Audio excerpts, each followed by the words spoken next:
السلام علیکم ناظرین، مسلمانوں کا سب سے بڑا تہوار عید الاضحیٰ کا تہوار ہے۔ یہ وہ موقع ہے جس میں مسلمان قربانی کی عظیم عبادت کو ادا کرتے ہیں۔ اس کے علاوہ عید الاضحیٰ کی نماز ہے جو اجتماعی طور پر مسلمان مل کر ادا کرتے ہیں، اور یہ مسلمانوں کے شکوہ کا، ان کی شان کا ایک بہت بڑا اظہار ہوتا ہے۔ اس کے علاوہ رسول اللہ صلی اللہ علیہ وسلم نے ان 10 دنوں میں، یعنی ذی الحج کے مہینے کے ابتدائی 10 دنوں کے بارے میں یہ بات بیان کی ہے کہ کسی اور دن میں کی گئی جو نیکی ہے اس کا وہ اجر نہیں ہے جو ان دنوں میں کی گئی نیکیوں کا اجر ہے۔ 9 تاریخ کے روزے کی حضور نے فضیلت یہ بیان کی ہے کہ جس شخص نے اس دن کا روزہ رکھا اس کے 1 سال آگے اور پیچھے کے گناہ معاف کر دیے جاتے ہیں۔ اور ظاہر ہے کہ یہاں پر گناہوں سے مراد گناہ صغیرہ ہیں، گناہ کبیرہ کے لیے تو توبہ کرنی پڑتی ہے۔ تو یہ جو فضائل بیان کیے گئے ہیں رسول اللہ صلی اللہ علیہ وسلم نے ان دنوں کے، پھر اس میں قربانی کی عبادت ہے، پھر یہ جو تہوار مقرر کیا گیا ہے، تو ایک سوال یہ پیدا ہوتا ہے کہ یہ کیا چیز ہے، یہ کیوں اتنا اہتمام ہے جو ان 10 دنوں میں کیا جا رہا ہے، کیوں لوگوں کو متوجہ کیا جا رہا ہے؟ تو اس کا سادہ جواب یہ ہے کہ رسول اللہ صلی اللہ علیہ وسلم نے ان ساری چیزوں کے ذریعے سے دراصل عام مسلمانوں کو، پوری دنیا کے مسلمانوں کو اس عظیم عبادت سے منسلک کیا ہے، اس سے متعلق کیا ہے، جس کو ادا کرنے کے لیے دنیا بھر کے مسلمان اپنے وطن کو چھوڑتے ہیں، اپنے گھروں کو چھوڑتے ہیں اور مکہ مکرمہ حجاز کی سرزمین میں حاضر ہوتے ہیں۔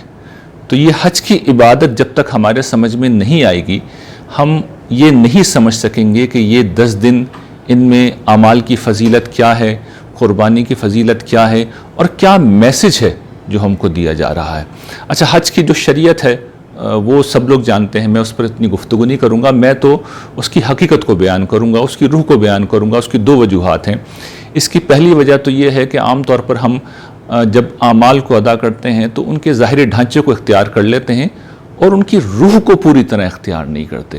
تو آپ تصور کیجئے نا کہ انسان کے جسم سے اگر روح نکال لی جائے اور مرنے کے بعد جیسا کہ ہوتا ہے، تو ہم اس دھڑ کو، اس جسم کو کتنی دیر برداشت کر لیتے ہیں؟ ہم جلد سے جلد کوشش کرتے ہیں کہ اس دھڑ کو قبر میں اتار کے آئیں۔ یہ نہیں کریں گے تو یہ مردار ہے، اس سے بدبو اٹھنے لگے گی۔ تو وہ اعمال جن میں اسپرٹ نہ ہو، جن میں حقیقت فراموش کر دی گئی ہو، جب وہ صرف ظاہری ڈھانچے تک محدود رہ جاتے ہیں تو ان کا معاملہ بھی کچھ زیادہ مختلف نہیں ہوتا۔ اور یہی وجہ ہے کہ ہم دیکھتے ہیں کہ مسلمان جو ظاہری نیکیاں ہیں، یہ جو ظاہری اعمال ہیں، اتنی کثرت سے ادا کرتے ہیں لیکن کوئی اثر نہیں پڑ رہا زندگیوں پر، تبدیلی نہیں آ رہی، مقصد حاصل نہیں ہو رہا۔ اس کی وجہ یہی ہے کہ ہمارے اعمال کے اندر اب اسپرٹ باقی نہیں رہی ہے، ہم اس کی حقیقت سے واقف نہیں ہیں۔ تو اس پس منظر میں ایک تو میں واضح کروں گا کہ حج کی اسپرٹ کو واضح کروں، اور دوسرا فائدہ یہ ہوگا کہ جس وقت ہم حج کی اسپرٹ کو سمجھ لیں گے، اس کی روح کو سمجھ لیں گے، تو چاہے ہم حج پر نہ گئے میں ہوں، ہم ان اعمال ہی کو جس وقت ادا کر لیں گے تو وہ فائدہ ہم حاصل کر لیں گے کسی نہ کسی درجے میں، جس کے لیے حج کی عظیم عبادت ادا کی جاتی ہے۔ دیکھیے، یہ جو عبادت ہے، حج کی عبادت ہے، سب سے جامع عبادت ہے۔ اس کے اندر اللہ تعالیٰ نے ساری عبادات کو کسی نہ کسی درجے میں شامل کر دیا ہے۔ مثال کے طور پر آپ یہ دیکھیے کہ جس وقت ہم احرام پہنتے ہیں تو تعلق زن و شو کے اوپر پابندی لگ جاتی ہے۔ یہ کیا ہے؟ یہ اصل میں روزے کی پابندی ہے۔ ہم اس حج کے لیے مال خرچ کرتے ہیں، اس کے بغیر ظاہر ہے کوئی شخص حج ادا نہیں کر سکتا، پیسے لگتے ہیں اس کے اندر بہت۔ یہ کیا ہے؟ یہ انفاق کی عبادت ہے۔ ہم اس حج کے لیے جب جاتے ہیں تو نماز تو معاف نہیں ہوتی، نماز پوری طرح اس کا حصہ رہتی ہے۔ اسی طرح اس کے اندر حج میں عمرے کا جو بنیادی رکن ہے، طواف، وہ موجود ہوتا ہے، صحیح موجود ہوتی ہے، احرام موجود ہوتا ہے، تو گویا کہ عمرے کی عبادت بھی حج کے اندر پوری طرح شامل ہے۔ یہ تو ویسے ہی معلوم بات ہے۔ اعتکاف اس میں اس پہلو سے شامل ہے کہ 3 دن تک ہم مینا کے اندر رہتے ہیں، تو جو اعتکاف میں ہم بیٹھتے ہیں مسجدوں کے اندر، اس کی روح بھی اس کے اندر شامل ہے۔ قربانی تو ویسے ہی ہم جانتے ہیں کہ جو ہم یہاں ادا کرتے ہیں حج کے اندر وہ پہلے ہی موجود ہے۔ تو گویا کہ ایک انتہائی جامع اور ہمہ گیر عبادت ہے، یہ اس کی اہمیت ہے۔ اور اس کو اگر ساری عبادتوں میں سب سے بڑی عبادت کہا جاتا ہے، سمجھا جاتا ہے، تو یہ بات بالکل بھی غلط نہیں ہے، یہ ایک حقیقت کا بیان ہے۔ تو یہ حج ہے کیا؟ اس کی حکمت کیا ہے؟ اس کی حقیقت کیا ہے؟ اس کی اسپرٹ کیا ہے؟ یہ میں اس کے بارے میں کچھ گفتگو کرتا ہوں۔ دیکھیے، ہم حج پہ جب جاتے ہیں تو سب سے پہلے ہم احرام پہنتے ہیں۔ احرام مردوں کے لیے تو 2 مخصوص قسم کے کپڑے ہیں، عام طور پر سفید رنگ کے کپڑے ہم اوپر اور نیچے پہنتے ہیں۔ خواتین کے لیے ایسی کوئی پابندی نہیں ہے، لیکن احرام اصل میں کچھ پابندیوں کا نام ہے۔ ان پابندیوں کو سمجھ لیں وہ کیا ہے. وہ تعلق زن و شو کی پابندی ہے, وہ ہر طرح کی زینت و خوشبو کی پابندی ہے, اور بھی کئی پابندیاں ہیں جو اس وقت تو قابل عمل نہیں, جیسے شکار کرنا, یہ ظاہر ہے کہ اب متعلق نہیں رہی ہے. لیکن یہ پابندیاں کیا بتا رہی ہیں, یہ کیا میسج دے رہی ہیں؟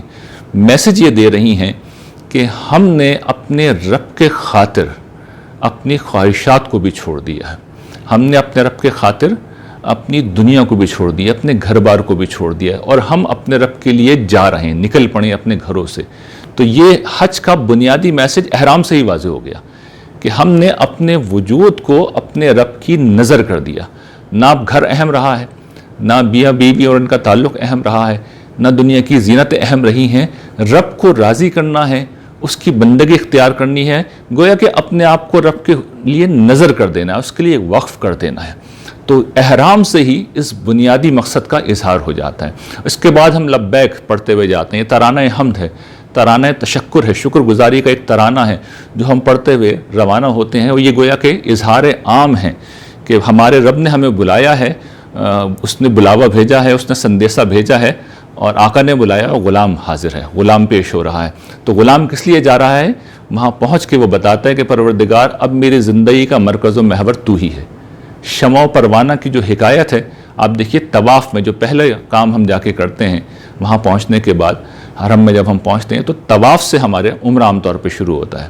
تو طواف کیا ہے؟ شمع و پروانے کی حکایت ہے, جسے ہم عملاً زندہ کر کے یہ بتاتے ہیں کہ پروردگار میری زندگی اب گاڈ اورینٹڈ ہے, میرا رخ اب تیری طرف ہو گیا, میں کچھ بھی کروں اصل میں میری زندگی کا مرکز و محور اب صرف تو ہی ہے. اس کے بعد سعی ہوتی ہے. سعی کیا ہے؟ یہ بتانا ہے کہ میری زندگی کی ہر سعی و کاوش پروردگار اب وہ تیری مرضی کے مطابق ہوگی. تو نے کہا کہ ان دو چٹانوں کے گرد پھیرے لگاؤ, میں نے لگا دیے.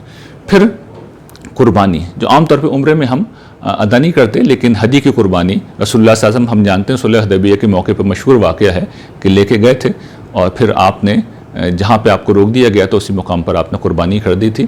ہم عام طور پہ اب یہ نہیں کرتے باوجود, یعنی حالات وہ نہیں رہے, لیکن ہوتی ہے. اس کے بعد پھر حلق یا قصر, بال منڈواتے ہیں یا کٹواتے ہیں, ترشواتے ہیں. زمانہ قدیم میں یہ کیا تھا؟ یہ اس بات کا اظہار تھا کہ ایک انسان کسی کا غلام بنا لیا گیا ہے. تو ہم گویا کہ اپنے آپ کو اپنے رب کی غلامی میں دینے کا یہ سمبولک ایکسپریشن ہے جس کا مظاہرہ کرتے ہیں اپنے بال جب کٹواتے ہیں یا ہم اپنا سر منڈواتے ہیں. تو یہ گویا کہ علامت ہے اس بات کی کہ اب ہم اپنے رب کے غلام ہیں. تو یہ عمرے کی عبادت گویا کہ وہی میسج دے رہی ہے کہ ہم نے اپنے آپ کو اپنے رب کی نظر کر دیا. اچھا, اب حج کی طرف آ جائیے. کچھ دیر لوگ رکتے ہیں, اس کے بعد حج ادا کرتے ہیں. تو حج میں یہ نظر تو پوری طرح شامل ہے, اپنے آپ کو خدا کے لیے وقف کرنے کا فیصلہ تو پوری طرح شامل ہے. اس میں دو چیزیں اور ایڈ ہو گئی ہیں. ایک یہ کہ میں یہ جو خدا کی بندگی ہے اپنی ذات تک محدود نہیں رکھوں گا, بلکہ اس کا اعلان عام کروں گا, میں اس مشن کا حصہ بنوں گا. اور دوسرا یہ کہ میں اس راہ کا جو سب سے بڑا دشمن ہے ابلیس ملعون شیطان, جس نے روز ازل اللہ تعالیٰ کو یہ چیلنج دیا تھا کہ تو ان کو شکر گزار نہیں پائے گا, اور وہ کوشش کرتا ہے, یہ اس کی زندگی کا مقصد ہے کہ وہ انسانوں کو ناشکرہ بنائے, نافرمان بنائے, میں اس کے خلاف جنگ کروں گا. تو یہ کس طریقے سے اب اس کا اظہار ہوتا ہے اس کو بھی دیکھیے. اس میں بھی وہی چیزیں, احرام باندھنا, آپ روانہ ہوئے, مینا پہنچے, اللہ کا ذکر آپ نے شروع کر دیا, اور واپس آ کے بھی 3 دن مینا میں قیام کرتے ہیں اور ہم اللہ کا ذکر کرتے ہیں. تو یہ اس چیز کا بیان ہے کہ میں نے اب خود اپنی ذات تک محدود نہیں کرنا بندگی کو, بلکہ اس کا ذکر کرنا ہے اور اس کا اعلان عام کرنا ہے. اللہ تعالیٰ نے قرآن مجید میں اس موقع پر یہ توجہ دلائی ہے کہ جتنا تم اپنے باپ دادا کا ذکر کرتے تھے اس سے زیادہ اللہ کا ذکر کرو, یعنی اعلان عام کرو. خدا کی بندگی تمہاری زندگی ہونی چاہیے, اور خدا کے دین کو پھیلانا اس کے لیے جس حد تک تم کر سکتے ہو. ظاہر ہے کہ ہر شخص کی استعداد بالکل جدا ہوتی ہے, جس حد تک تم کر سکتے ہو اس مشن کا تم حصہ بنو گے. اور اپنی ذات کی سطح پہ قرآن نے اسپرٹ کی طرف جو توجہ دلائی ہے کہ فلا رفث ولا فسوق ولا جدال کہہ کے, اس موقع کے اوپر نہ کوئی شہوانی بات ہو جس کا ظہور ہو, نہ گناہوں کا کام کرو تم, نہ تم لڑائی جھگڑا کرو. یہ 3 چیزیں ہیں جو شیطانوں کے ہتھیار ہیں. تو یہ 3 چیزیں حج کے موقع پہ بھی نہیں ہونی چاہیے. تو کیا مطلب ہے؟ حج کے علاوہ ہونی چاہیے؟ نہیں, حج کے علاوہ بھی نہیں ہونی چاہیے. یہاں خصوصی توجہ دلائی ہے کہ حج کرتے ہوئے بھی اگر تم ان سے باز نہیں آتے تو پھر ہم سے کیا توقع کریں گے کہ تم حج کے بعد بھی اس حکم پہ عمل کرو گے. تو گویا یہ پوری زندگی یہی ہونی چاہیے. 9 تاریخ کی صبح کو ہم عرفات کے لیے روانہ ہوتے ہیں, اور پھر ہم شام تک مغرب تک یعنی کہ سورج کے ڈھلنے تک، اس کے غروب ہونے تک ہم عرفات میں قیام کرتے ہیں، اور وہاں پہ ہمارا کام کیا ہوتا ہے؟ وہاں ایک ہی کام ہوتا ہے، خدا کو یاد کرنا، اس کے حضور فریاد کرنا، رونا، گڑ گڑانا، اپنے گناہوں کی معافی مانگنا، اپنی ہر حاجت کو اس کے سامنے پیش کرنا۔ تو یہ گویا کہ سمبولکلی دو چیزوں کو ہم یہاں پر ظاہر کر رہے ہیں۔ ایک تو یہ کہ جس طرح ہم حشر کے میدان میں خدا کے حضور پیش ہو جائیں گے اور وہاں اس کے حضور ہم فریاد کر رہے ہوں گے، اسی طریقے سے گویا کہ ایک علامتی اظہار ہے کہ خدا کے حضور ہم پیش ہو چکے ہیں اور اس سے اپنے گناہوں کی فریاد کر رہے ہیں کہ ہمیں وہ نہ پکڑے، ہمیں شیطان کا بندہ نہ بنائے، بلکہ ہمیں رحمان کا بندہ بننے کی وہ توفیق عطا فرمائے۔ اور دوسرا یہ کہ ہم اس سے مدد مانگ رہے ہوتے ہیں اس لیے کہ اگلے دن سے ہمیں شیطان کے خلاف جنگ شروع کرنا ہے۔ تو اس سے اس بات کی اہمیت کا اندازہ ہوتا ہے کہ زندگی کی کسی بھی جد و جہد میں خدا کی مدد مانگے بغیر، اس کی نصرت کو شامل حال کیے بغیر ہم کامیابی حاصل نہیں کر سکتے۔ تو یہ گویا کہ اس بات کا اظہار ہے، اور یہی حج کا سب سے بڑا رکن ہے۔ گویا کہ ہم اپنے آپ کو اپنے رب کے قدموں میں لا کر ڈال دیتے ہیں، اس کے حضور پیش کر دیتے ہیں اور اس کے سامنے گڑ گڑاتے ہیں، اس کے حضور روتے ہیں، اس کے حضور فریاد کرتے ہیں۔ ہم یہاں سے رخصت ہوتے ہیں، رات کو مزدلفہ میں ہم قیام کرتے ہیں، اور پھر گویا کہ یہ جہاد کی ایک تمثیل ہے۔ جہاد میں سفر کی جس طرح سے تمثیل ہوتی ہے کہ نمازیں قصر کی جاتی ہیں، جمع کی جاتی ہیں، تو اس موقع پر رسول اللہ صلی اللہ علیہ وسلم نے یہی سنت قائم کی ہے کہ نمازیں قصر بھی ہوں گی اور جمع بھی ہوں گی۔ تو گویا کہ جہاد کی سمبولک ایکسپریشن جو ہے اس میں پوری طرح آ گیا۔ مزدلفہ میں صبح ہم اٹھتے ہیں فجر کی نماز کے بعد، مینا روانہ ہونے سے پہلے ایک دفعہ پھر ہم اللہ کو یاد کرتے ہیں، اور پھر مینا جا کے جو ہم کام کرتے ہیں وہ شیطان کے خلاف سنگ باری ہے، رمی جمرات جسے کہتے ہیں۔ یہ گویا کہ اس بات کا اظہار ہے کہ شیطان سے ہماری جنگ شروع ہو چکی ہے، ہمیں اس سے لڑنا ہے، اس سے شکست دینا ہے، گرچہ وہ علامتی طور پہ ستونوں کی شکل میں وہاں موجود ہے، لیکن بہرحال ہمیں تو اپنی زندگی میں اس ہدف کو یاد رکھنا ہے، اس مشن کو یاد رکھنا ہے کہ شیطان ہمارا دشمن ہے۔ 3 دن اس کے بعد ہم مینا میں قیام کرتے ہیں، اور تینوں دن ہم یہی کام کر رہے ہوتے ہیں۔ پہلے دن البتہ رمی کے بعد جو اگلے ہم کام کرتے ہیں وہ یہ کہ اگر قربانی کا جانور ہمارے پاس ہے تو ہم قربانی کرتے ہیں۔ اس کی اسپرٹ میں بیان کر چکا ہوں، وہ یہ ہے کہ اس راہ میں یعنی خدا کی بندگی کی راہ میں، اس کو نظر کرنے کے دوران میں شیطان کے خلاف جنگ لڑتے ہوئے اگر جان دینے کی ضرورت بھی پیش آئی تو پروردگار میں حاضر ہوں۔ جس طرح جانور کا خون بہا ہے پروردگار، میرا خون بھی تیری راہ میں بہ رہا ہوگا، اور مجھے اس کی کوئی پرواہ نہیں ہوگی کہ میں اپنی جان تیری راہ میں لٹاؤں، اس لیے کہ سب کچھ تو نے دیا ہے، جان بھی تو نے دی ہے، زندگی بھی تو نے دی ہے، ہر نعمت تو نے دی ہے، اس کا تو میں اعتراف کر چکا ہوں تیری طرف آتے ہوئے۔ تو قربانی کا یہ جانور بتا رہا ہے کہ پروردگار اگر مجھے جان دینی پڑی تو وہ بھی میں دے دوں گا۔ اور پھر آخر میں ظاہر ہے کہ اللہ تعالیٰ جان تو نہیں مانگ رہا ہے، وہ تو یہ کہہ رہے ہیں کہ زندگی میرے مرضی کے مطابق گزارو۔ تو پھر ہم اپنے آپ کو اپنے بال اپنے ریموو کراتے ہیں، ہم حلق کرتے ہیں، ہم قصر کرتے ہیں، اور گویا کہ یہ سمبولک ایکسپریشن ہے کہ ہم نے اپنے آپ کو اپنے رب کا غلام بنا دیا، ہم اس کے غلام بن چکے ہیں، اس کی غلامی میں آ چکے ہیں۔ اور پھر ان 3 دنوں میں جب بھی موقع ہو، پہلے دن عام طور پر لوگ یہ کام کرتے ہیں کہ طواف بھی کر لیتے ہیں، جو حج کا طواف کہلاتا ہے، اور سعی بھی کر لیتے ہیں۔ تو گویا کہ یہ وہی چیز ہے کہ خدا میری زندگی کا مرکز و محور ہے، اور میری ہر سعی و جہد کا اصل مقصود یہ ہے کہ میں اپنے رب کی مرضی کے مطابق زندگی گزاروں گا، جو وہ کہے گا وہی میری سعی و جہد کا اصل مرکز ہوگا۔ تو یہ گویا کہ حج کی اسپرٹ ہے جو ہم نے اگر سمجھ لی کہ ہم نے اپنے آپ کو اپنے رب کی نظر کر دیا ہے، ہم شیطان کے خلاف جنگ کرنے کے لیے تیار ہیں، ہم خدا کے ذکر سے اپنی زندگی کو، اپنے دل کو آباد رکھیں گے، ہماری زندگی میں نہ شہوانیت آئے گی یعنی جو ناجائز ہے، ہماری زندگی میں کوئی لڑائی جھگڑا نہیں ہوگا، ہماری زندگی میں کوئی نافرمانی نہیں ہوگی، تو گویا کہ ہم نے اصل اسپرٹ کو پا لیا۔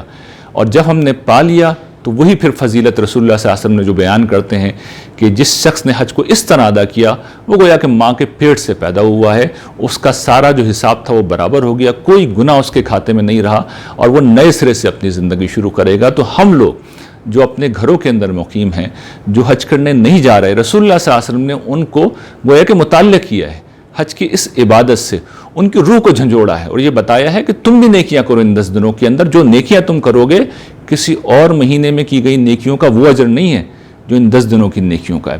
روزہ رکھو اس موقع پہ، رسول اللہ صلی اللہ علیہ وسلم نے تلقین کی، اور پھر قربانی کے جانور، یہ گویا کہ سمبولک ایکسپریشن ہے۔ روزہ ہم جانتے ہیں اطاعت کا اظہار ہے، تو ہمیں قربانی کے ذریعے سے وہ میسج دینا چاہیے جو حج کے اندر ہے کہ پروردگار تیری راہ میں جان دینی پڑی تو میں دوں گا۔ اگر روزہ رکھیں تو اس کا ہمیں اسپرٹ، اس کی جو اسپرٹ ہے اس کو ہمیں حاصل کرنا چاہیے کہ میں نے اپنے آپ کو اپنے رب کی اطاعت میں دے دیا، اور اگر ہم نیکیاں کر رہے ہیں تو ہمیں پتہ ہونا چاہیے کہ فلا رفث ولا فسوق ولا جدال، یہ 3 چیزیں ہماری زندگی سے نکل جانی چاہیے. فواحش یعنی شہوانیت جو ناجائز ہے اس سے ہم بچیں، لڑائی جھگڑے سے ہم بچیں، اور ہم ہر طرح کی نافرمانی سے اپنے آپ کو بچا لیں. جب اس اسپرٹ کے ساتھ ہم ان عبادات کو ادا کریں گے، اس تہوار کو منائیں گے، اس چیز کو سمجھنے کے بعد عید الاضحیٰ کا تہوار منائیں گے، تو میں آپ کو یقین دلاتا ہوں کہ آپ کی زندگی ایک نئے رخ کے اوپر جائے گی. اور ہم یہ بات جانتے ہیں کہ یہ آخری مہینہ ہے، یعنی یہ جو ذی الحج کا مہینہ ہے یہ مسلم کیلنڈر کے اندر، قمری تقویم کے اندر آخری مہینہ ہے. محرم سے پھر اسلامی سال کا آغاز ہوتا ہے. تو یہ گویا کہ اس موقع پر سمبولیکلی یہ بتایا گیا ہے کہ تم اب نئے سرے سے زندگی شروع کرو، نئے سرے سے تم آغاز کرو، اور یہ وہ زندگی ہوگی، یہ وہ آغاز ہوگا جو خدا پرستی کا آغاز ہوگا، بندگی کی زندگی ہوگی، شیطان کے خلاف تم لڑ رہے ہوگے. تو اس اسپرٹ کو اگر ہم نے سمجھ لیا تو انشاءاللہ جب اللہ تعالیٰ توفیق دے گا حج کرنے جائیں گے تو وہاں جا کر بھی، اور وہاں اگر نہیں گئے، موقع نہیں ملا، تو اپنے گھر بیٹھے ہوئے بھی ہم انشاءاللہ العزیز خدا کی نظر اپنے آپ کو کر کے اس کی رضا کا حقدار بنا لیں گے. وآخر دعوانا ان الحمدللہ رب العالمین.